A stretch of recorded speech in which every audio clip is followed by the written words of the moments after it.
Danny Voss had been flying cargo ships since he was 19 years old. He was now 31, and his freighter, the Drifter, looked every bit as tired as those 12 years suggested. The paint was chipped. The left thruster rattled during docking. The cockpit smelled like old coffee and engine grease. But it flew, and it paid the bills, and Danny never asked for much more than that. He was coming in hot toward Cradle Point, the biggest orbital station in the Asara system. Cradle Point was a monster of a structure, a spinning ring of metal and light that hung above a pale blue world like a silver crown. Hundreds of ships docked there every day. Traders, diplomats, military cruisers, refugee transports. If you were traveling through this part of the galaxy, you passed through Cradle Point. Danny had been here dozens of times, but today, the approach went wrong. His navigation system glitched halfway through the corridor, and the Drifter drifted, true to its name, into a restricted sensor lane reserved for military vessels. Warning lights flashed across his console. A sharp alien voice crackled through the comm system, ordering him to cut his engines and prepare for inspection. He sighed, leaned back in his seat, and muttered, "Here we go." Two Veilith officers were waiting for him at the docking gate. The Veilith were tall, insectoid creatures with hard black shells and 4 arms that moved in sharp, precise motions. Their eyes were like dark glass, and they never blinked. Most species found them frightening. Danny just found them strict. The first officer scanned his ship's registry. The second one studied his face with a handheld device that read his biometrics: heartbeat, temperature, species identification. He had learned a long time ago that arguing with station security only made things slower. The first officer looked at the scan results. Then he looked at Danny. Then he looked at the results again. "Human," the officer said. It was not a question. "Yep," Danny said. The officer folded 2 of his 4 arms behind his back, handed Danny his clearance chip, and stepped aside. "You may proceed." Danny blinked. "That's it? I crossed into a restricted lane. Don't you need to file something?" The officer's dark eyes stared at him without expression. "You are human. You are exempt. Proceed." Danny took the chip, shrugged, and walked through the gate. He had seen this happen before, not every time, but often enough that it no longer surprised him. Humans got waved through. He never really thought about why. But someone else did. 3 levels above the docking bay, standing on a wide observation balcony that overlooked the arrivals floor, a Tessari named Keel Drassen watched the whole thing happen. Keel was young by Tessari standards, barely 40 cycles, which made him something like a fresh graduate in human terms. He was lean, scaled in deep green, with narrow golden eyes that missed very little. He wore the formal gray coat of a junior ambassador, and he had been stationed on Cradle Point for almost a year. In that year, Keel had filed over 200 clearance forms. He had waited in lines. He had submitted to scans, interviews, background checks, and diplomatic reviews just to access the mid-tier levels of the station. Every species on Cradle Point followed the same process. The Veilith, the Morvathi, the Drenai, the Tessari. Everyone waited. Everyone filed forms. Everyone followed the universal transit codes set down by the Vaoran Accord, the galactic coalition that governed all of known space. Everyone except the humans. Keel had watched it happen again and again. A human ship would dock. Security would scan the pilot. The moment the system confirmed the species, human, the gates opened. No forms, no clearance, no questions. It made no sense to him. He turned away from the balcony and walked to his small office on the diplomatic level. He sat at his desk, opened his terminal, and pulled up the founding charter of the Vaoran Accord. It was a massive document, thousands of pages long, written in formal intergalactic standard. Keel had read parts of it during his training, but never the whole thing. Now he searched for one specific section, the transit exemption codes. He found it buried deep in the Charter's appendix. Article 7, Section 44, Subsection 12. It was only 3 lines long. All species operating within Vaoran Accord space shall comply with standard transit authorization protocols. Exception, species designation H7012, human, Terran origin, shall be granted unrestricted passage through all controlled zones, stations, and territories without prior authorization. This exemption is permanent and may not be revoked or amended. Keel read it twice, then a third time. Permanent, may not be revoked, may not be amended. He leaned back in his chair and stared at the ceiling. In all his studies, he had never seen a rule like this in any coalition charter. Transit codes were the backbone of galactic security. They existed to prevent invasions, smuggling, espionage. Exempting an entire species was not just unusual, it was unheard of. He searched for the voting record attached to the article. When he found it, his scales tightened with shock. The exemption had passed unanimously. Every founding species, all 19 of them, had voted yes. Not a single objection, not a single abstention. But the reasoning behind the vote was locked, classified under the highest restriction tier in the Accord's records. Keel did not have the clearance to access it. He sat in silence for a long time. Then he opened a comm channel to the only person he trusted enough to ask. His old mentor, a retired Tassari scholar named Orin, who lived on the homeworld and spent his days writing about ancient galactic politics. Orin's face appeared on the screen. Old, weathered scales, tired eyes, but a mind still sharp as a blade. "Keel," Orin said warmly, "it has been too long." "I need to ask you something," Keel said, "about the founding charter, about the human exemption." The warmth faded from Orin's face. His eyes became careful. "I see," Orin said slowly. "You know about it." "It was not a question. I know enough to tell you to stop asking." "Why?" Orin was quiet for a moment. Then he said, "Some doors stay shut for a reason, Keel. Not every truth needs to be found." Keel wanted to argue, but the look on Orin's face stopped him. It was not anger. It was not secrecy. It was something closer to fear. After the call ended, Keel sat alone in his office. He should have listened to Orin. He should have let it go. But curiosity was not something a Tesserae could easily set aside. Their entire culture was built on the pursuit of knowledge. Walking away from a mystery went against everything Keel believed in. He spent the next 3 hours searching through secondary databases. Old diplomatic logs, archived communications, anything that might reference the human exemption without being classified.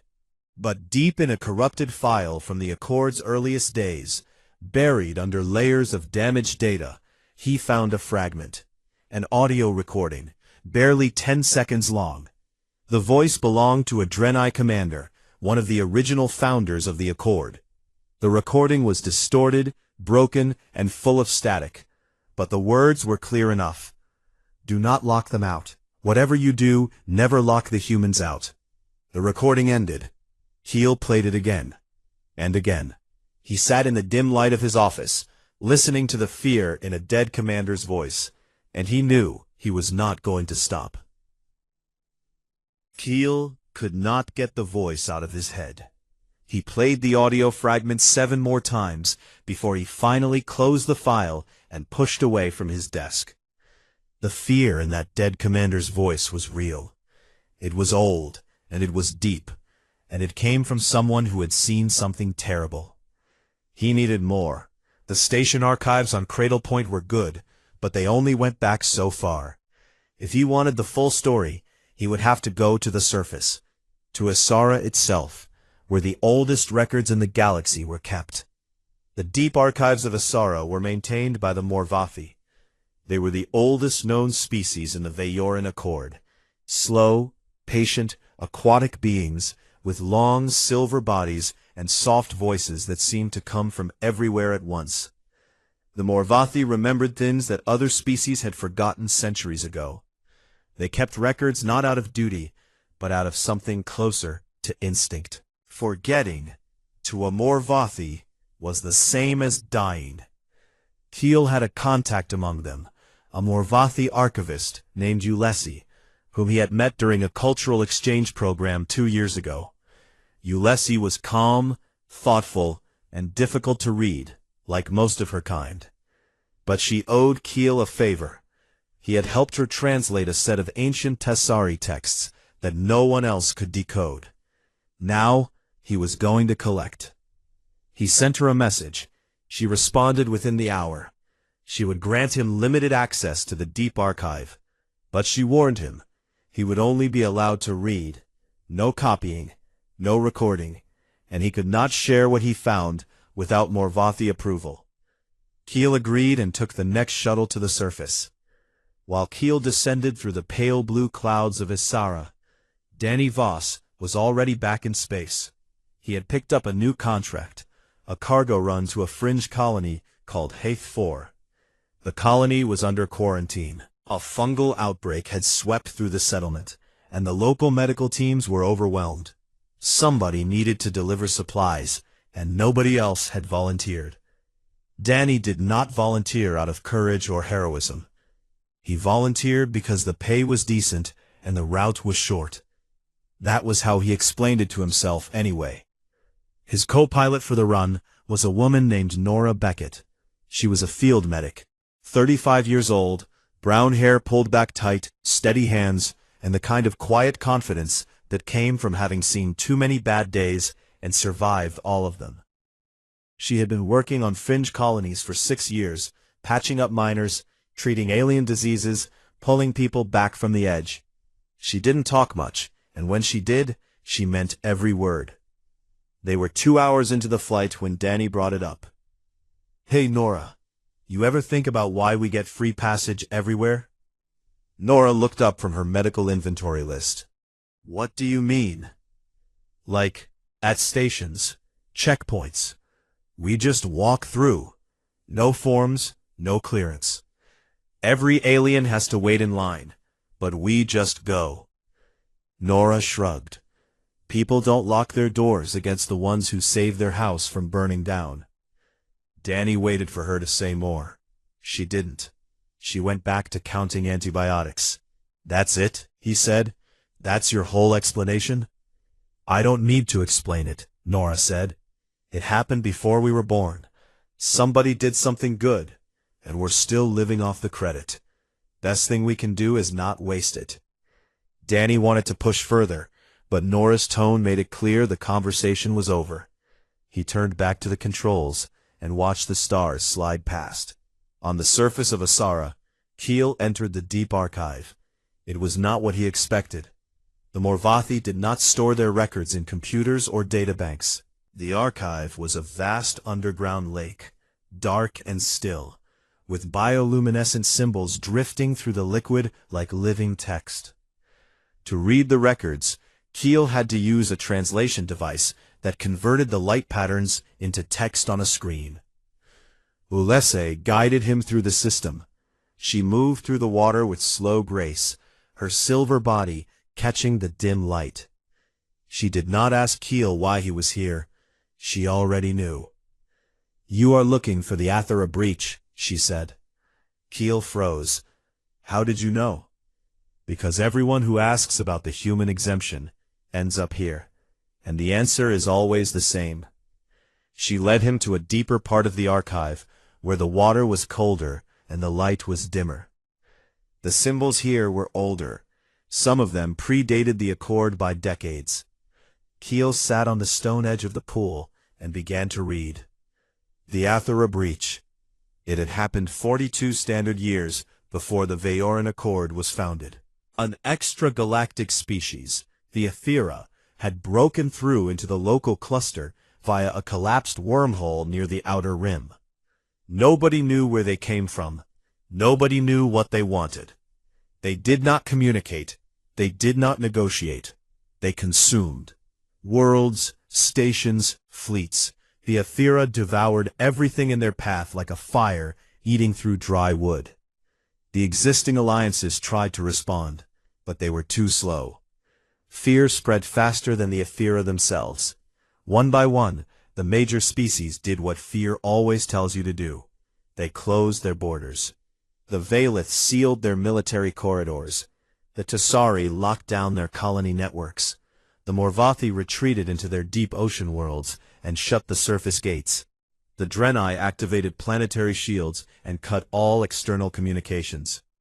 Every species looked at the approaching storm and decided the same thing. Protect what is yours. Lock the doors. Shut out the unknown. The result was a disaster beyond anything the Aethera could have caused on their own. Refugee ships were turned away at every border. Millions of civilians, families, children, the old and the sick, were left floating in open space with nowhere to go. Military fleets that could have joined together to fight were trapped behind their own government's lockdowns. Scientists who had been working on ways to close the wormhole could not reach each other. Supply lines collapsed. Communication networks went dark. The galaxy did not fall to the Aethera. It fell to its own fear. And then the humans did something that nobody else would do. They opened their doors. Keel read the records slowly, carefully, making sure he understood every detail. Humanity, at the time of the Aethera breach, was a small species. They had only been traveling between stars for about 200 years. Their ships were average. Their weapons were nothing special. Their population was a fraction of the Vaylith or the Tessari. By every measurable standard, they were unremarkable. But when the lockdowns began, the humans refused to follow. They did not seal their borders. They did not shut their stations.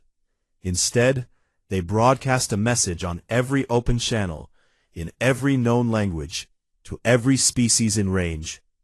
Our doors are open. If you need shelter, come to us. If you need fuel, come to us. If you need to fight, stand with us. We will not turn you away. And they meant it.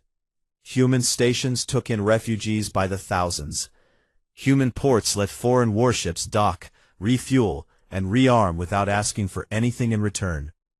Human pilots flew into active war zones to evacuate civilians that their own governments had abandoned behind locked gates. They became the only connective thread in a galaxy that had torn itself apart. Keel's hands trembled as he read. He was not an emotional being by nature. Tessari valued logic and order above all things. But the scale of what he was reading shook him in a way he was not prepared for. It was not the bravery that struck him. Many species were brave. The Vaylith were legendary warriors. The Draenei had fought wars that lasted centuries. It was the trust. The humans had opened their doors, knowing that any ship could be carrying the Aethera, knowing that they were making themselves vulnerable, knowing that it could cost them everything. They did it anyway. At the bottom of the record, Keel found a personal log entry from a Morvathi fleet commander who had been alive during the breach. The entry was short and written in a tone that Keel had never seen in Morvathi writing. Raw, unfiltered, almost desperate. The humans kept their doors open when every rational mind said to shut them. And that single act of irrational trust saved us all. Keel stared at the words until the light from the water blurred his vision. Ulysses floated nearby, watching him in silence. Now you understand, she said softly. Keel shook his head. Not yet. I need to know what happened during the breach itself.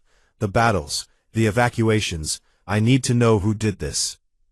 Ulysses was quiet for a moment. Then she drifted deeper into the archive, and the water around her began to glow with older, heavier light.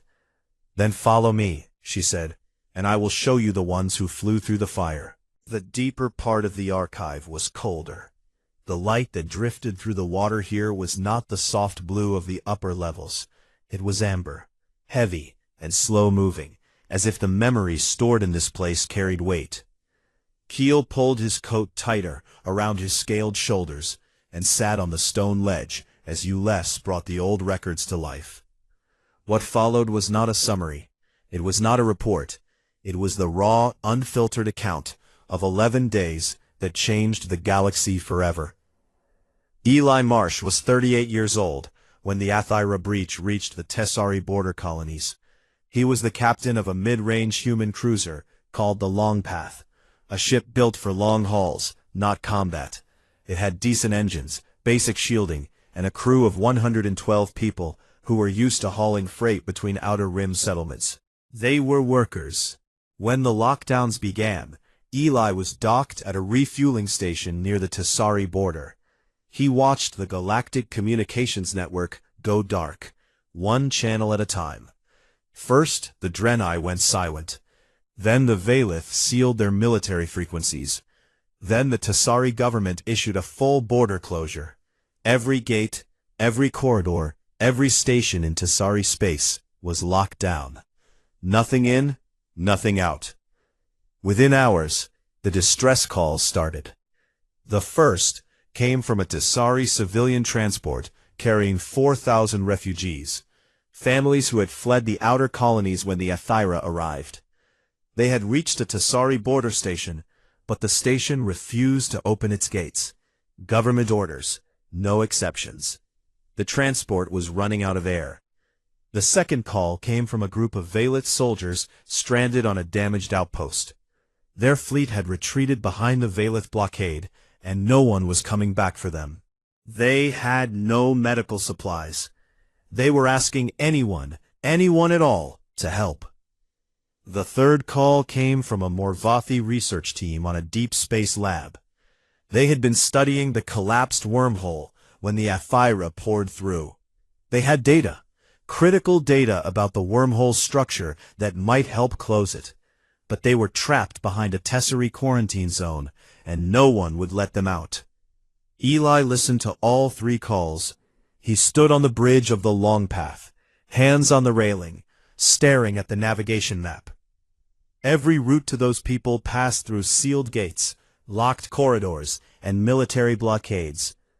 Going in without authorization meant breaking the laws of at least 3 sovereign species. It meant risking his ship, his crew, and his life. His first officer, Carla Dunn, stood beside him.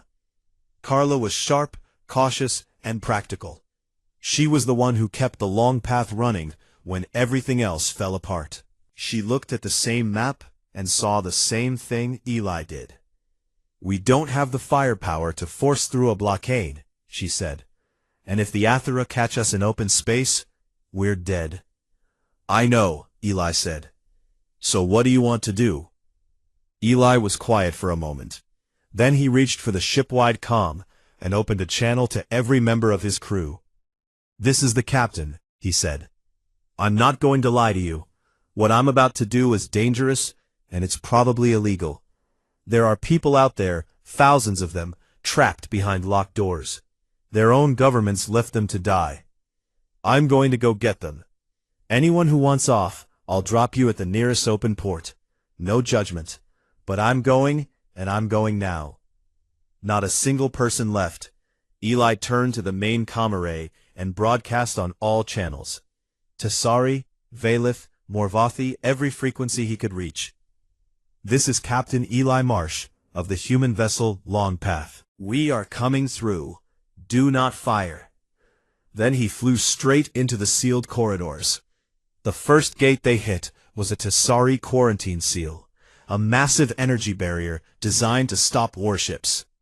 The Long Path was not a warship, and it did not try to break through by force. Instead, Eli's engineer, a quiet young man named Sam Hadley, hacked the gate's control system from the outside. It took him 14 minutes, working in a pressurized suit on the hull of the ship while the Long Path drifted in open space. When the gate opened, Carla pulled the ship through before it could close again. On the other side, they found the Tessari transport. 4,000 people, packed into a ship designed for 2,000, running on emergency power. The air was thin. Children were crying. The adults had stopped talking hours ago. They were just sitting in the dark, waiting to die. Eli docked the long path alongside the transport, opened every airlock, and his crew began moving people. They gave up their own bunks, their own food, their own air. Within 2 hours, the transport's passengers were aboard the long path, and the convoy moved on. The next stop was the Valith outpost. This was harder. The outpost was inside a Valith military zone, and the blockade around it was run by Admiral Thesic, a veteran Valith commander known for following orders without question. Thesic had been told to seal the zone. He sealed the zone, nothing personal, just duty. When the long path approached the blockade, Thesic opened a channel. "Human vessel, you are entering a restricted military zone. Turn back or you will be fired upon." Eli did not turn back. "Admiral, I have 4,000 Tassari civilians on board, and I'm heading to pick up your wounded soldiers on that outpost. You can fire on me, but you'll have to explain to your own people why you killed their sons to keep a gate shut." Thesic did not respond for a long time. The long path kept moving. Carla gripped the armrest of her chair. "He's going to fire," she whispered. He didn't. The blockade held its position, but the guns stayed silent. The long path passed through and docked at the outpost. Eli's crew carried the wounded Valith soldiers aboard on stretchers. Some of them were barely alive. The medics worked through the night. By the third day, word had spread. Other human ships, small freighters, passenger shuttles, even a couple of private yachts, began joining the long path. They came from every direction, answering the distress calls that no one else would answer. A patchwork fleet, held together by nothing but stubbornness and a refusal to let strangers die behind locked doors. On the 5th day, they reached the Morvathi research team. The quarantine zone around the lab was sealed tight, and this time the gate could not be hacked. Sam Hadley tried for 2 hours and failed. The system was too advanced. So Eli did something reckless. He flew the long path directly against the gate, not to ram it, but to physically dock with the gate's manual release mechanism on the outer hull. It was a maneuver that should have been impossible. The ship took damage. The lower hull buckled. 3 crew members were injured. But the gate opened, and the Morvathi scientists were pulled aboard. It contained the structural map of the collapsed wormhole, the key to shutting it down and sealing the Athira out for good. On the 8th day, the Athira caught up with them. A swarm of Athira attack ships hit the convoy near the Asara corridor. The long path took a direct strike to its lower deck. The blast tore through 2 compartments and killed 9 crew members instantly. Eli was thrown across the bridge and hit the far wall, hard enough to break 3 ribs and crack his spine. He could not stand. He could barely breathe. Carla took the helm. Sam kept the engines running. The rest of the crew fought fires, sealed breaches, and kept the civilians alive. Eli commanded from a stretcher, giving orders through clenched teeth, blood on his face, his voice never once wavering. 2 of the escort ships were destroyed. 47 humans died in those 11 days. 47 people who had no obligation to be there, who could have locked their doors and stayed safe, and who chose not to. On the 9th day, something changed. Admiral Thesic, the same Valith commander who had threatened to fire on the long path, watched from his flagship as the human convoy limped toward the Asara gateway, carrying his own soldiers on their decks. He watched them bleed for people they had never met. He opened the blockade. Not just the gap, the entire blockade. And then he turned his fleet around and joined the convoy. Other fleets followed. The Tassari sent ships. The Drenai broke their silence. Even the Morvathi, who had not fought a war in 3 centuries, sent armed escorts. The combined fleet reached the Asara gateway on the 11th day. Together, they held the line against the Athira long enough for the Morvathi scientists to activate the wormhole collapse sequence. The gateway shook. Space itself seemed to crack. And then, the wormhole sealed shut, and the Aethira were gone. Eli Marsh died 3 days later. His injuries were too severe. The medics did everything they could, but his body had given everything it had. He passed quietly in the medical bay of the Long Path, surrounded by his crew and by the strangers he had saved. He never saw the Accord founded. He never knew about the exemption. He never knew that his name would be remembered by species he had never even heard of. Keel sat in the cold amber light of the archive and did not move for a very long time. The water around him was still. Ulysses floated nearby, silent as stone. Finally, Keel spoke. His voice was barely a whisper. He knew he was going to die. Ulysses' voice came soft across the water. Yes. And he went anyway. Yes. In the darkness behind his eyelids, he could see the Long Path, flying through a locked gate, battered and burning, carrying the weight of a galaxy on its broken hull. And at the center of it all, a man on a stretcher, refusing to stop. Keel left the deep archive the next morning. He rode the shuttle back up to Cradle Point in silence, sitting by the window, watching the pale blue surface of Aethira shrink beneath him. He did not open his terminal. He did not check his messages. He just sat there and thought about a man named Eli Marsh, who had died on a stretcher, giving orders to save people he had never met. The archive had shown him more than he expected. Not just the story of the Long Path, but the aftermath, what came next, after the wormhole collapsed and the Aethira were sealed away. That was the part Keel needed to understand now. Not the war, the decision that followed it. When the surviving species finally gathered to form the Veyron Accord, the meeting was held on Aethira, neutral ground, chosen specifically because no single species had a claim on it. Representatives from 19 species sat in a wide circular chamber built for the occasion. Some had lost most of their populations. The room was full of grief, exhaustion, and the kind of anger that comes from knowing you almost destroyed yourself. The agenda was long. Trade agreements, territorial boundaries, military protocols, refugee rights. There were 1,000 things to decide.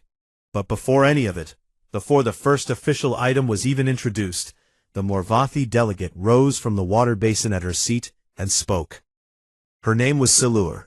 She was Ulysses' ancestor, 3 generations back. She was old even by Morvathi standards, and her voice carried the slow weight of someone who had lived through things she wished she hadn't. Before we begin, Silur said, there is one matter that must be settled first. It cannot wait. It cannot be debated later. It must be written into the foundation of everything we build here today. The chamber went quiet. During the breach, Silur continued, we locked our doors. We sealed our borders, shut our gates, and hid behind walls of our own making. We told ourselves it was rational. We told ourselves it was necessary. And while we hid, billions of our people died, not because the Aethira killed them, but because we would not open a door to let help reach them. She paused. The silence in the chamber was absolute. One species did not lock their doors. One species kept every gate open, every port active, every channel broadcasting. They flew through our sealed corridors without permission. They carried our wounded, sheltered our refugees, and delivered the data that saved us all. They did this not because they were strong. They did this because they believed, against all logic, against all reason, that a locked door is worse than any enemy. Silur looked around the chamber. 19 delegations, 19 species that owed their survival to a handful of human ships and the crews that flew them. I propose that humans be granted permanent, unrestricted passage through all controlled space within this accord. No gates, no clearance, no authorization required, ever. This exemption will be written into the founding charter and may never be revoked. The Valith delegate, a tall officer who had served under Admiral Thesic, was the first to speak in support. He stood, all four arms at his sides, and said simply, "Thesic told me before he died, if the humans had waited for permission, we would all be gone. I vote yes." The Tessari delegate voted yes. The Drenai voted yes. The smaller species, the ones whose names were barely known, whose worlds had been saved by human freighter pilots and volunteer medics, voted yes without hesitation. Every delegate, every species, unanimous. The exemption was written into the charter that same day. Article 7, Section 44, Subsection 12. 3 lines that would outlast empires. When Keel had first read those lines, weeks ago in his office, they had made no sense to him. Now they meant everything. He arrived back on Cradle Point and went straight to the observation balcony overlooking the docking bay. He stood there for a while, watching ships come and go. He saw a Valith transport go through the full security process. Scans, forms, authorization codes. He saw a Tessari diplomatic shuttle wait in line for 20 minutes. He saw a small Drenai cargo vessel get pulled aside for a random inspection. And then he saw a human freighter dock at the far end of the bay. A woman stepped out, short brown hair, steady walk, carrying a medical kit over one shoulder. She was stopped by a security officer. He scanned her. She waited calmly. The officer checked the result, stepped aside, and waved her through. No forms, no questions. Just an open door. That woman was Nora Beckett, and she had just arrived on Cradle Point to pick up additional medical supplies before continuing to HFY with Danny Voss. Keel watched her cross the docking bay and disappear into the station. He felt a strange pull, a desire to go down there and talk to her, to ask her if she knew what her species had done, if she understood the debt that every alien in this station owed to people like her. But he stayed where he was. He wasn't ready for that conversation yet. Meanwhile, Danny had already loaded the drifter with fresh supplies. Nora arrived at the ship, tossed her kit into the cargo bay, and climbed into the co-pilot seat without a word. Danny looked at her. "You get everything we need?" he asked. "Antifungals, broad-spectrum antibiotics, rehydration kits, and enough nutrient packs for 200 people," she said. "It'll do for now. Let's go." The flight to HFY took 6 hours. When they arrived, the colony looked rough from orbit, a cluster of gray domes on a dusty brown world, surrounded by dead farmland. The fungal outbreak had killed the crops first, then moved to the people. Quarantine barriers surrounded the main settlement, and warning beacons flashed in every direction. Danny docked at the colony's only functioning port. The airlock opened, and they were met by the station's governor, a Valith named Pren. He was shorter than most of his kind, with a cracked shell on his left shoulder that spoke of old injuries. His dark eyes were tired, and his voice was flat with exhaustion.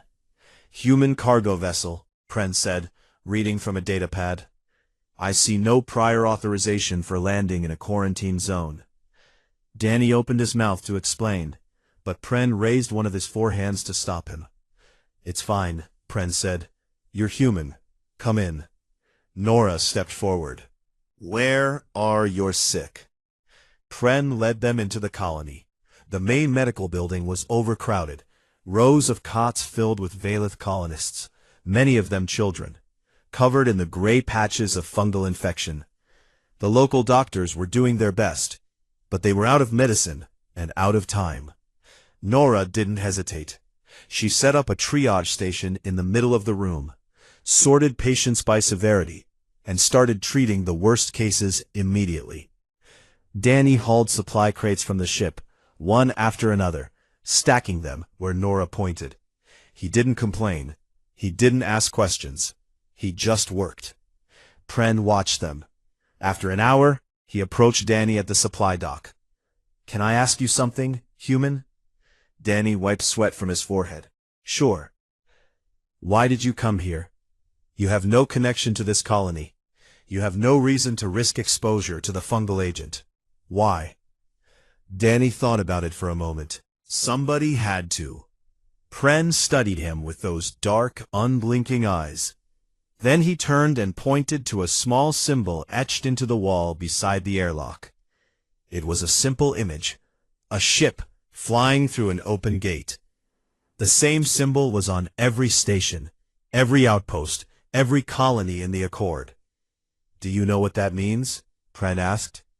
"Not really," Danny admitted. Pren's voice softened, just slightly, just enough for Danny to notice. "It means you earned that door a long time ago." Danny looked at the symbol. He had seen it before, on other stations, in other systems. He had never paid attention to it. It was just a picture on a wall. He nodded politely and went back to hauling crates.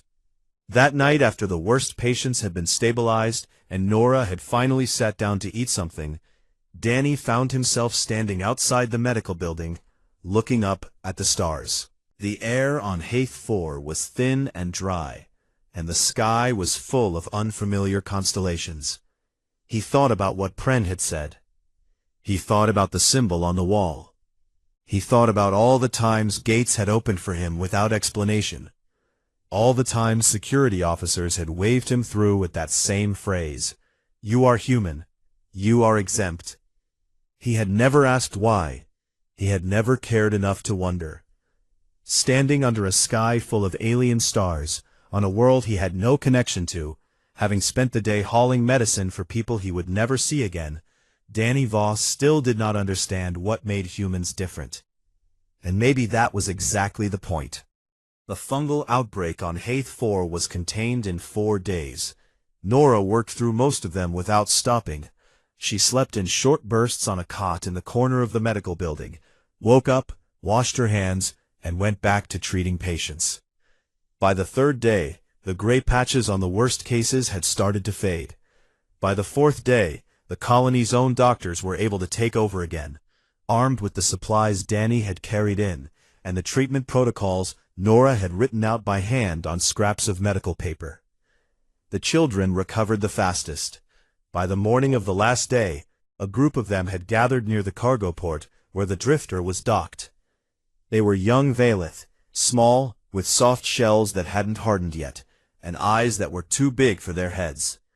They stood in a line, holding pieces of paper. Danny was loading the last of the empty crates back into the ship when one of the children stepped forward and held out a drawing. It was crude, the kind of picture any child in any galaxy might draw. A ship, flying through a wide-open gate, with bright yellow lines coming out from behind it like a sun. Danny crouched down and took the drawing. He looked at it for a long moment. Then he looked at the child, who stared up at him with those dark, unblinking Valeth eyes. "Thanks, kid," Danny said. The other children pushed forward, each holding a drawing.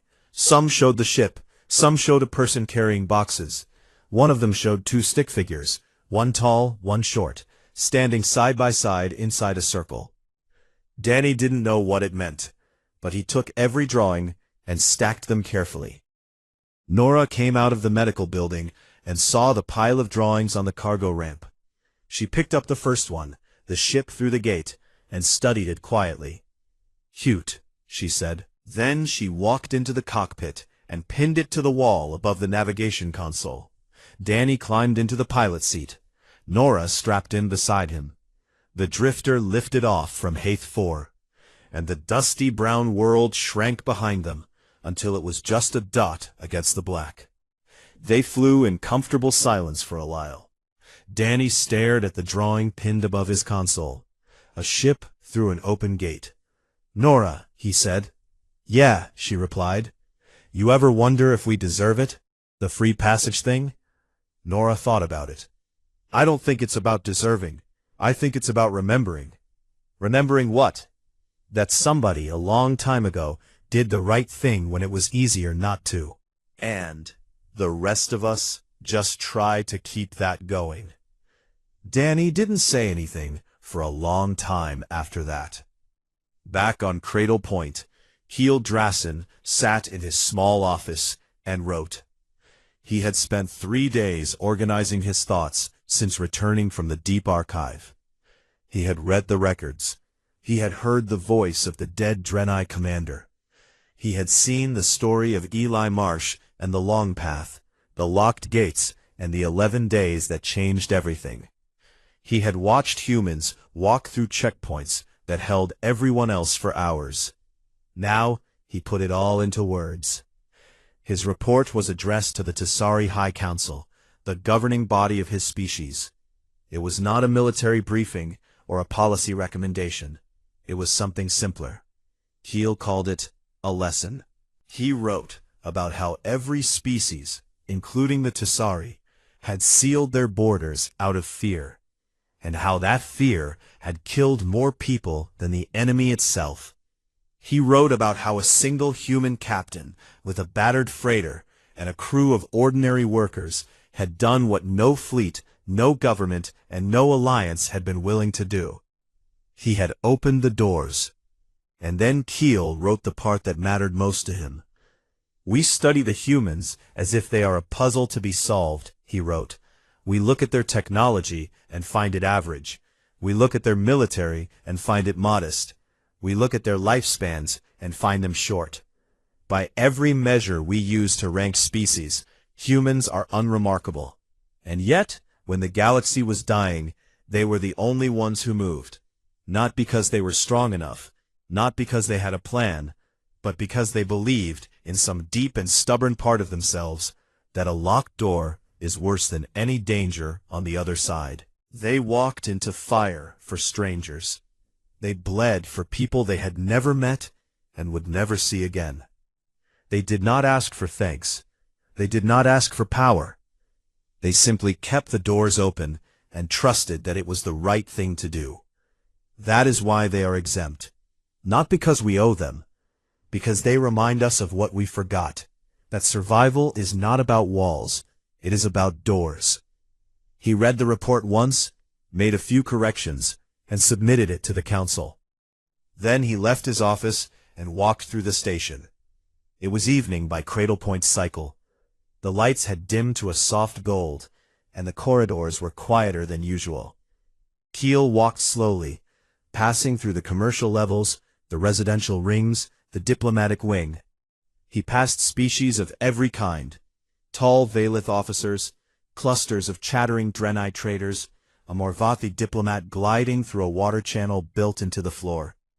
He made his way down to the docking level. He stood at the same observation point where, weeks ago, he had watched Danny Voss get waved through security and felt outrage burn through his chest. He stood there now and waited. After a while, a comm signal came through on his personal device, an incoming hail from an unregistered human freighter requesting docking clearance. Keel looked at the identifier. It was the Drifter. He opened a channel.